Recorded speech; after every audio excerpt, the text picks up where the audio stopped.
beautiful timing. Even when his team's not there, he's able to bob and weave. And Lords are the things that can turn games around. Even if they're a little bit behind in gold, that can be the thing that changes everything. Bobbing and weaving. I see Naisu. Yep. I see you like, you know what? He's bobbing and weaving. Approval. Not of approval. We're going into the drafting phase here where DEVU going up against ONIC. DEVU will be first pick. ONIC is on the second pick. DEVU instantly bans out the Joy as well as the Fanny. ONIC banning out the Fermis as well as the Guinevere. Quite a few jungle bans here, gentlemen. I like, I'm wondering if, does this warrant a Diggy ban? We talked about it. It was a key to victory.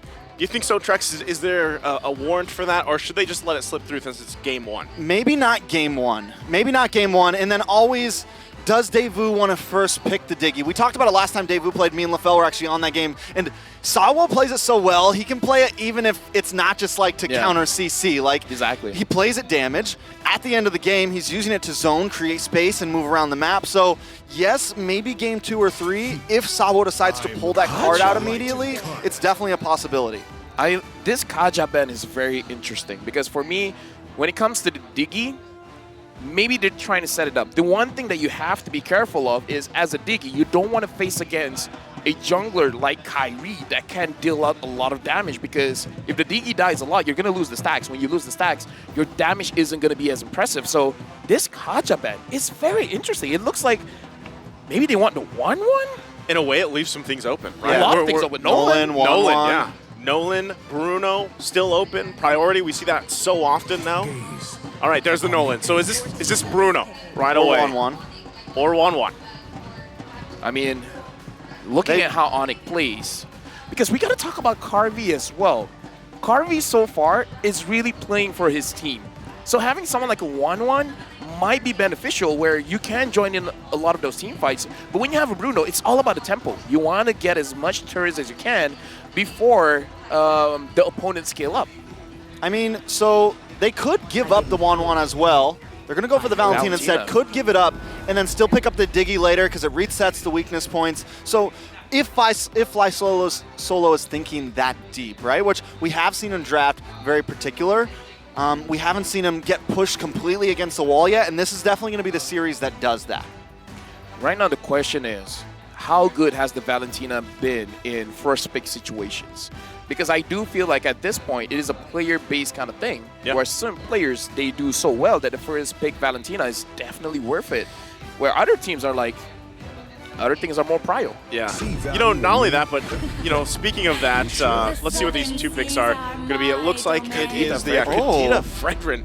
Interesting first picks for ONIC so far, but going back to that point about Valentina, I feel like when you look at it historically throughout M5, even back in the wild card, the thing that made the difference was, of course, who the player was and how aggressive or calculated they were in their aggression, because some players, they play the Valentina pretty passively, right? Yeah, I agree. And so if you play too passive, unfortunately, you don't get to shine as much. But then again, you're playing with the fact that, okay, how much are we willing to risk? You know, and then the whole minigame itself of what ultimates do we take, you know, across the board here. That's why when I play the Valentina, I have trust. In who? In myself. That works. Don't think, just do. Isn't that right, Trex? If I'm wrong, then just shut up and just move on. No, you're completely right. You're completely right. Now, they go for the Bruno. They go for the Bruno. I was expecting maybe the 1-1 with the Kadena out, because you can at least kind of get away from that knockup possibly, or at least kind of deal with, you know, a little bit of the CC coming from the Fredrin. They still decide to pick up the Bruno. They give over the 1-1. Now here, I think ONIC could definitely ban out the Diggy in second phase. High chance. I do agree, and at this point as well, we got to look at the Valentina. What is a value target for her on which ults that you really want to get? Right? For now, not too impactful. Yeah. Getting the Kadita's ult, sure, maybe you can burst someone down, especially because the Valentina has 2 dashes, so you can get in prime position to do massive damage. But again, it's like you said, Naisu, I completely agree. You got to be aggressive. You can't be passive. You can't be waiting on the opponents to do something. Well, you know, given how we already talked about Sunset Lover's performance on the Feramis, you know, before, I think he can be that player, right? He can make that decisive action if he needs to. And there it is, as we were kind of contemplating here. Oh, yeah. They might ban the Feramis too, honestly. Sorry, Ben.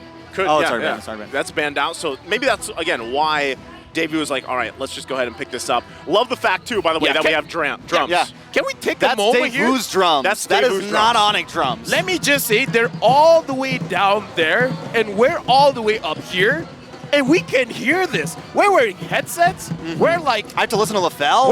We're like 11 foot tall. Wow. Well, at least I am. Yeah. Totally. Yeah, you are. You guys are like, what, 9.5? LaFell's the tallest caster. Yeah, he is.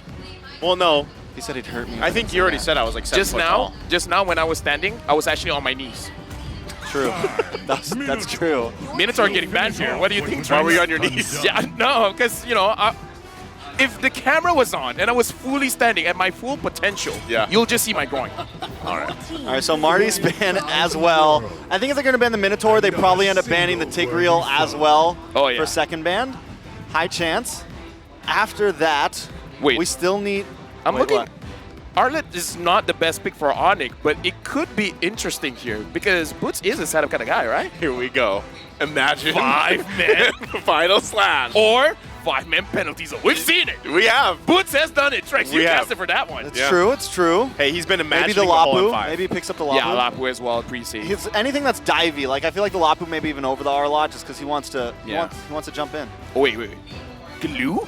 Glue. I mean, we don't see a lot of glue. Oh, Khalid? Joe getting banned out, so... Joe getting banned. What if they're just like, yo, Keyboy, you want the Kadita? This is the scary thing about ONIC. It can be done. Yeah, the flex.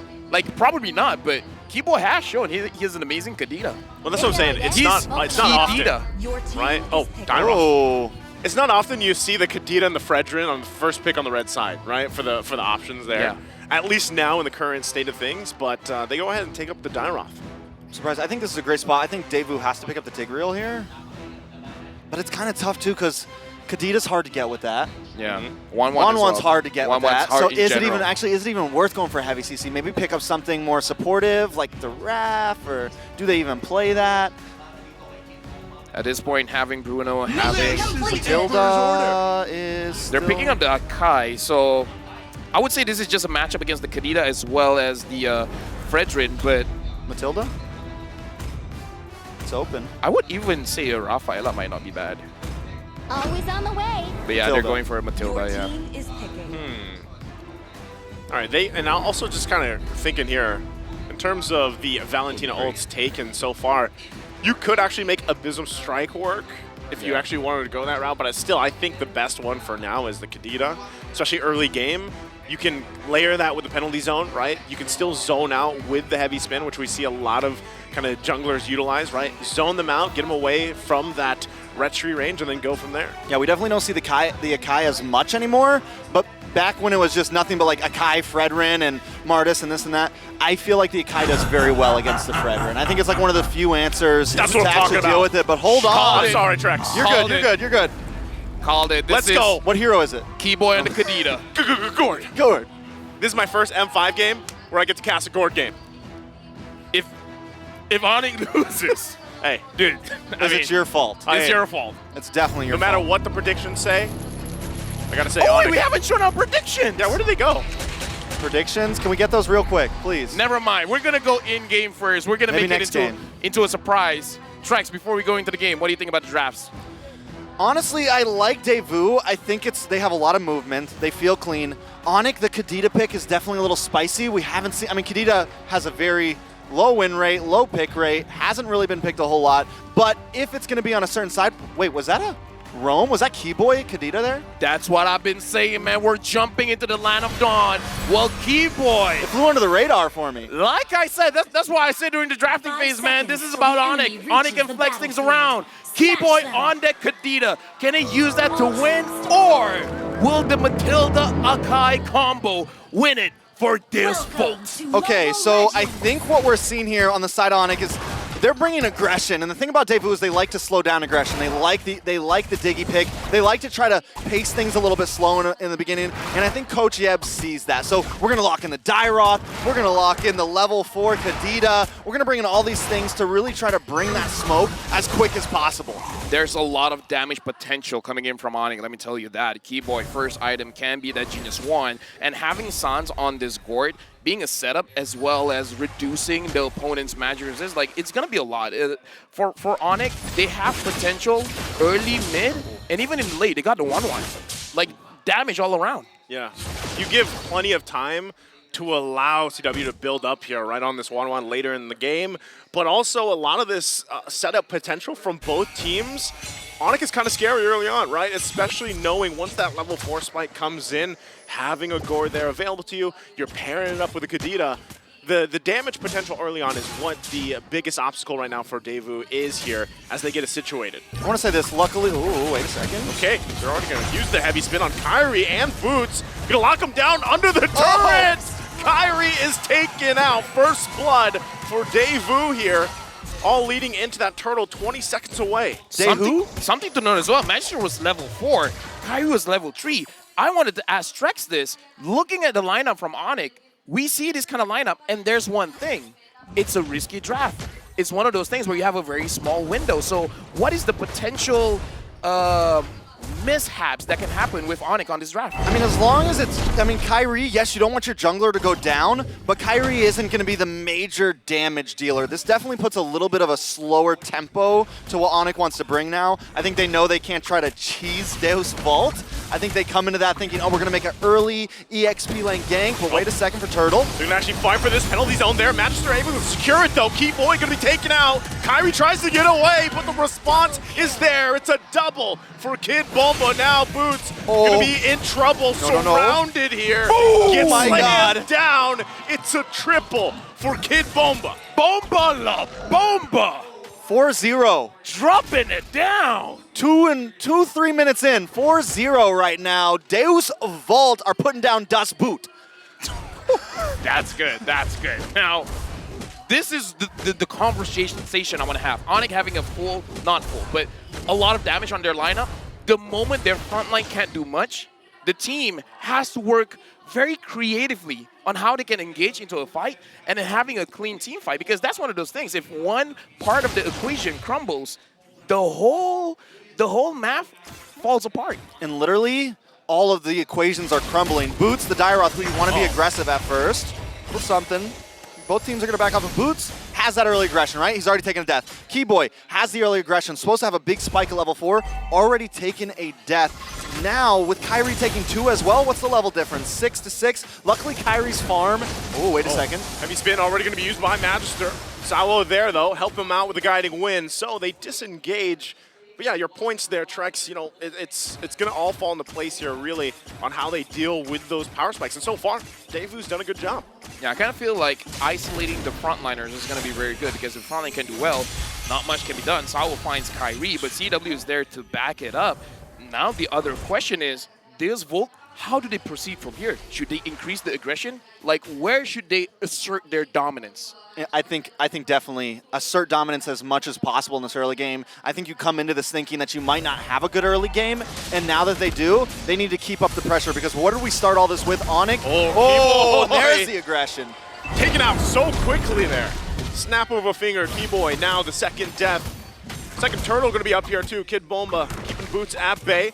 Rest of the team putting pressure on Kyrie here on the purple, so that's just going to be a turtle going to the hands of DEVU for now. ONIC just trying to scrap to stay in this game. Again, the lead for DEVU, 2.2K ahead. Yeah, and looking at the top lane as well, I've been looking at especially the mid laners, how they've been rotating all over the map. It looks like Sans, he has to man-to-man defense against the jungle. So he's been checking the purple buff quite a bit, looking at the orange buff every once in a while to understand where Magister is. So I kind of feel like for ONIC, they're mid laners now. Oh, gonna get caught. No. Locked down once again. And it's just like earlier as he's taken out in a split second. ONIC struggling here. Trace, we got to talk about Keyboy's positioning. He was nowhere there. I know, and Deus Vault's picking it apart. They're seeing those cracks in the armor right now, and they're just finding them one by one by one. I think ONIC needs to actually slow down. They're the ones who, and even this, Kyrie's positioning, yes, he should go for this, but it is very risky at this point with a 3K gold deficit. I just like that Deus Vault, they have the understanding that they're in the driver's seat, and they're not slowing down. Yeah, even with this, you know, again, what can you commit? Kyrie has to get back still as they work around this deficit, they work around this lead, they're trying to just buy some time. At this point, your plan for the power spike early game has been stopped, right? So ONIC, how do they deal with this? The other challenge for DEVU with the lead that they have is to make sure that it doesn't slip out of their hands as the game progresses. So my question is actually for Naisu, when can we expect Sans to start dishing out the damage? Does he have to wait for 2 or 3 items? Usually, I would say, 2, 3 items. I would say the 3, right? 3, because yeah. Now they're behind. Yeah, now that you have Keyboy here, usually the interaction works out well, right? All he's got is the locked-in item for the Enchanted Talisman. Now, the interaction should be, okay, who's going to reduce some of that magic resistance and then work from there? This could be Kid Bomba. That's what they're going to go for, the Mystic Gush. But the kill goes to CW as they clear it through. Finally on the board for ONIC. All right, a little win for ONIC there, and that's going to be important for them. One of the big, I think, things that's going to seal the deal here is if Deuce Vault's truly in the driver's seat, is this Turtle and the next Lord. As I mentioned, even with Kyrie maybe not doing that great. Oh, they're going to go for it. Circling Eagle going to be popped down. Still, Sawa taking so much damage. Has to back off. There's the air time. Magister going to pop the heavy spin. But he's zoned down Sands with a Mystic Gush once again. Kyrie will get the Turtle here. ONIC now fighting back into this game, lowering that gold lead. We talked about this before the game starts. ONIC does this. They'll be like, oh, you guys have a chance, and then all of a sudden 1 or 2 items, and then they make the change. I want to point out, when you asked about the itemization earlier, Keyboy did just pick up the Genius Wand before that fight unfolded, and that's what I was looking for, right? The interaction with the Gourd and the Kadita, it took them a little bit longer. They need a little more time, but now that you have that, right, you have the Genius Wand there paired up with the true damage from this Gourd. That's where it gets troublesome in terms of damage control against ONIC if you're DEVU. Look at this, already whittled down that gold lead. We're going to look for a play here in the bottom. Carvey going to be in trouble. Gets taken out. Sawo next as he falls as well in the bottom lane. ONIC decisive in the bottom. So before, the rotations were a little sloppy. They were a little bit, getting picked off one by one. But once ONIC starts to come together as a unit, now they're the ones catching those weaknesses in Deuce Vault. I gotta say as well, while Nice was talking about the item Sans, getting that Lightning Truncheon, it's very special to see how ONIC, they have this discipline that the moment they get what they want, their entire personality in game changes. I don't know, man. ONIC, even, I don't know how they do it, man. Like, how do you have Boots, who's 0-1, still come in and just unloading damage? Keyboy, who starts the game 0-1, 0-2, just unloading. Deus Vault, and it doesn't feel like Deus Vault is doing anything incredibly wrong here. Exactly, I agree. But ONIC is just kind of outclassing them in some of these team fights. So what does Deus Vault have to do now? Because the goal lead isn't that different. Like, it's not 1,000 different, so should they move as a team as well? Because I see that difference between Deus Vault and ONIC. They're playing. One thing that they're doing well is keep our eyes on Kid Bomba. He's taking some offlane towers. He's trying to make sure the lanes stay even. And as long as they can do that, what it's going to come down to is these Lord fights. And I still think Magister has a good opportunity in trying to zone Kyrie away. But the way he approaches these, the way his teams and Carvey approaches these fights is going to be critical in them. I kind of feel like at this point, they got to focus on Keyboy as well as Sans. Take them out first, because if not, you're going to take way too much unnecessary damage. Because the poke coming in from ONIC is much stronger than Deus Vault. Well, even this, already the poke potential coming through. Lord still going to be worked on. Circling Eagle used, but no commitment. Conceal going to be next. Keyboy looking for his own setup there.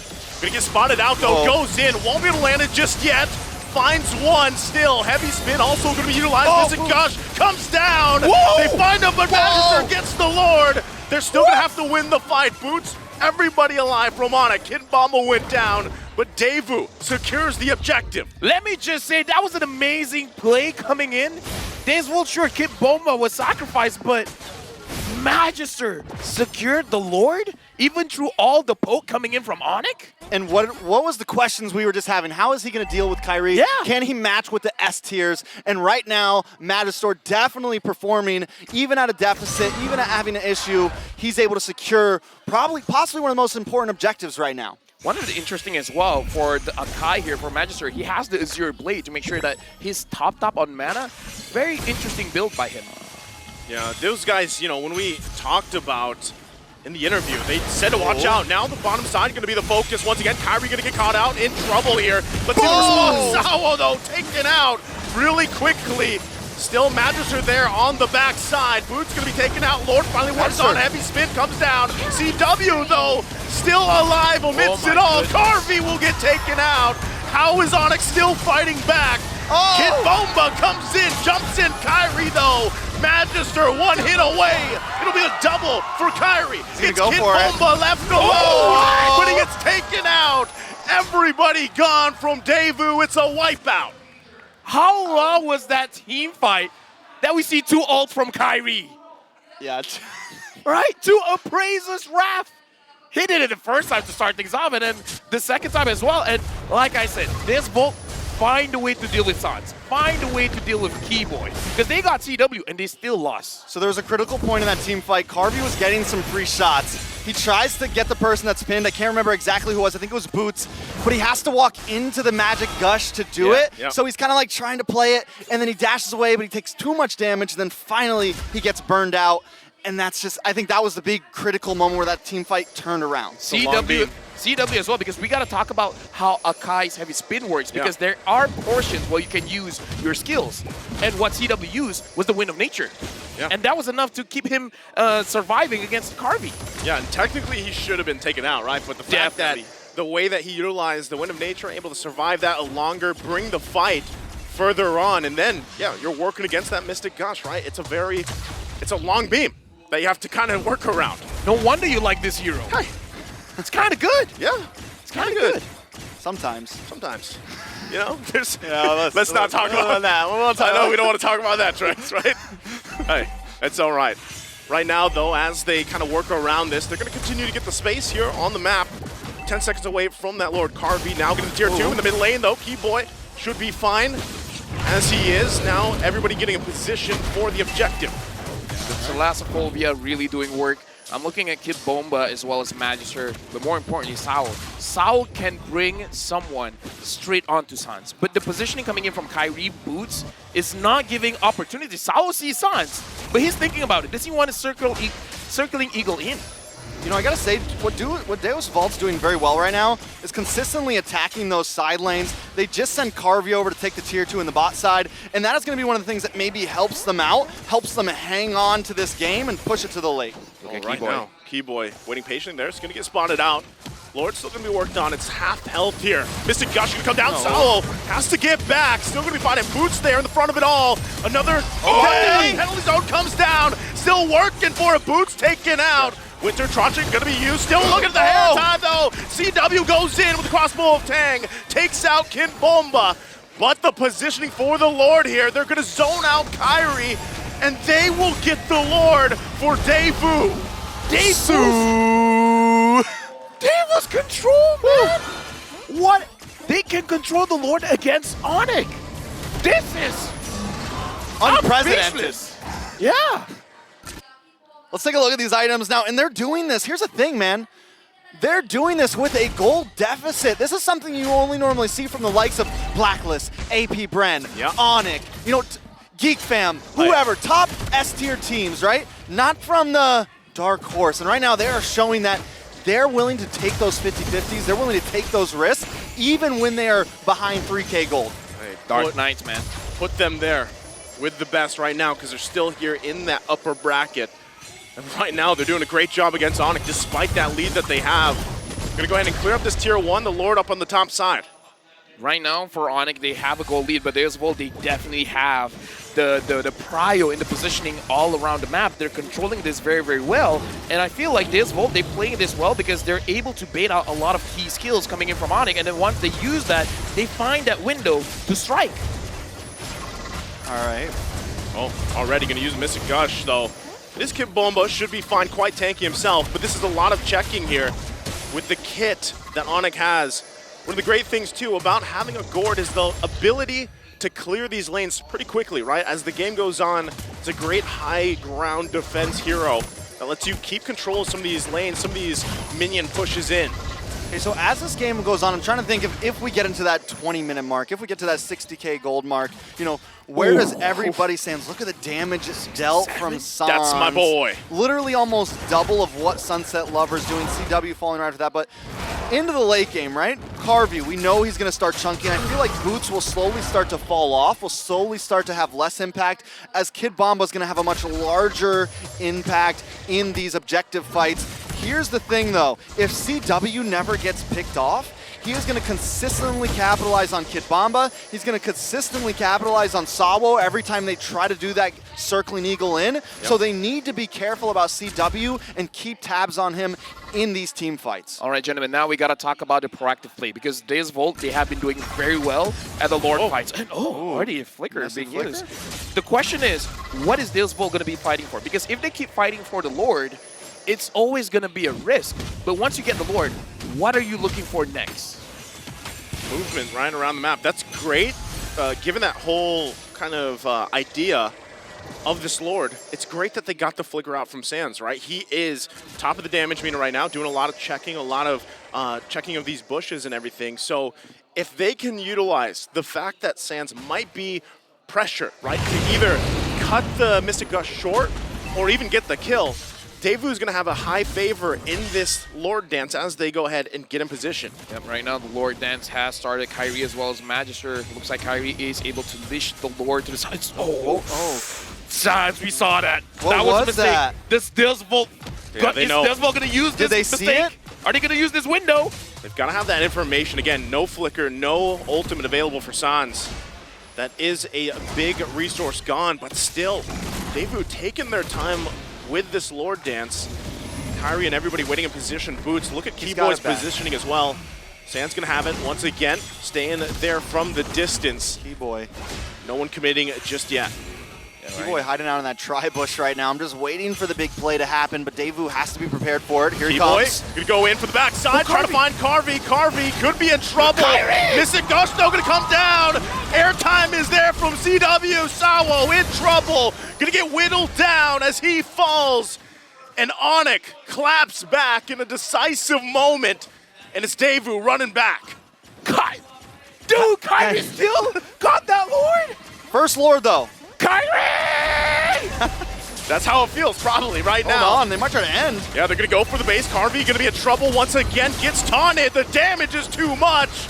And now it's Sunset Lover and Magister trying to keep them at bay. Minions going to be cleared very quickly. ONIC, though. Can they end it here? Waves pushing in. They're going to go in and stun. Still Sunset Lover. They got to wait a little bit longer. Base going to be worked on, though. Here comes the next wave. Kid Bomba. Kid Bomba now up. Can they keep him at bay? ONIC, huge lead. Gonna focus him down. Mystic Gust is too much as Magister gonna be taken out. The airtime once again from CW. Sawo trying to keep Sans at bay, but another body's gonna fall. It's a double Sunset Lover. Winter Tranchant gonna be utilized, but it won't be enough as ONIC takes game number 1. DEVU controlled the game for as long as they can, but this is ONIC. They find their win conditions. 1 item, 2 item, they're gonna move forward, they're gonna challenge you, and in game number 1, they won the challenge. And they always do it when it matters. All they had to do was take the Lord, and then once they got 2 members down, they knew 2 or 3 members down, they knew exactly, oh, we can win this. This is endable right here. This is possible. And they just ran it down mid, and it was very reminiscent of previous games from the side of ONIC there. All it takes is 1 Lord for them. All it takes is 1 team fight, and they always capitalize on it. Like I was saying, man, with that lead that DEVU managed to, to get in the early to mid game, and then it was like, how long can they keep it up? Can they continue to maintain that? But that's one of the things about ONIC, right? They always know that even if they're down, for example, they know where to punish. They know how to punish those mistakes. And if it's down to just, securing this Lord, sometimes this fight went this way or that way, but ultimately they know how to check those boxes off, which led them to taking this game number 1. Again, great showing here from DEVU, though. Magnificent also to just, see the Gord get the win. It worked really well with Kadita. I love to see it happen. I would say still, looking at how they play, DEVU has a very good chance here, because I feel like they should learn, physically understand what happened in the game, and we got to look at the adjustments. We got to talk about ONIC first. We got to talk about the MVP of the game. And I kind of feel like in this game, it could have gone to anyone, but it looks like it's going over to Kyrie. Here, the crowd scream. That's that camera work. Yeah, man. 5 He to should've flipped his 11. hair. He Yeah, he should have. should've. He should have. Anyways, 5 to 11.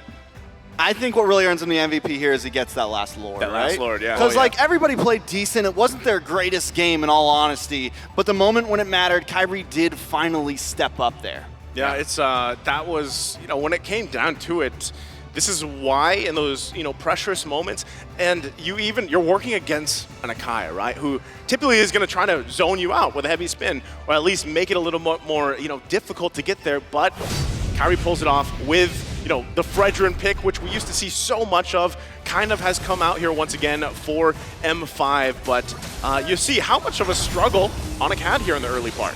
All right, so in the beginning, ONIC already losing out. DEVU just showing that they had their cards read a little bit. ONIC wants to bring this early game aggression, but DEVU catch them off guard, securing 4 kills literally within the first few minutes. Now, this is the turtle when things almost start to really turn around and go back into the hands of ONIC. CW finally comes online, gets a couple items in, but Magistor helps DEVU hang on by stealing the first Lord of the game there.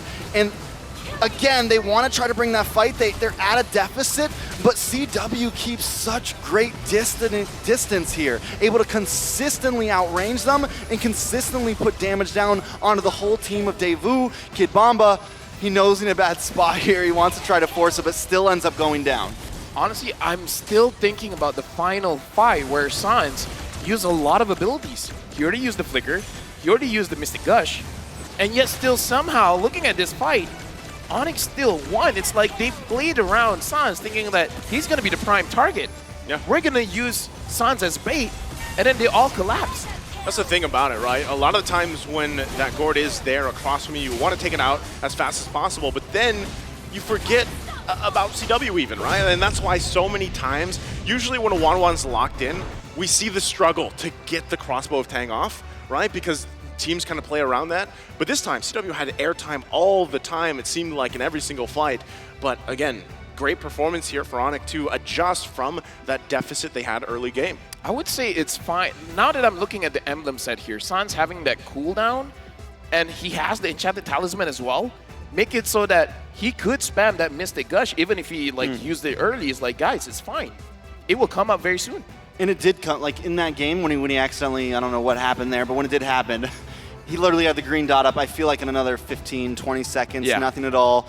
Overall, I mean, just from that game, it shows DEVU got almost every objectives, 2 out of 3 turtles, 2 out of 3 lords, but ONIC just finds that one. They consistently held a gold lead from about, I want to say, the 6-7 minute mark forward. DEVU were just kind of hanging on to that point, but in the end, ONIC just felt like it was all part of the plan. It was all part of the plan for them. They felt comfortable even when they were behind a little bit. Rich Guy CW to carry Sans, Sandbag Magister, and Forgotten One CW. And I want to keep talking about this because I like whenever we have any kind of international series, especially the World Series, how different it is from, or how it developed from day one all the way to now, where I was talking about how teams are trying to find extra ways to dish out damage. And in this game, ONIC, having Keyboy, he's the extra damage. Yeah, there's a lot of extra damage here. When you look at the lineup, and I love that you pointed out in the draft too. Lefel, you were mentioning about Keyboy here, possibly going towards that Kadita, and that's why I think once again when you really point at Keyboy and Sans, the way they interacted here for this game, it worked so well. And then of course you overlap that too with Boots. He played the Dyroth, who has kind of risen back up here, and it worked well with CW. Most definitely. I think it worked well. I think there was obviously a little bit of issue. I think the main thing is DEVU focused very hard on a Kyrie there. They came into the XP lane a lot, but what ended up being one of the biggest issues for them was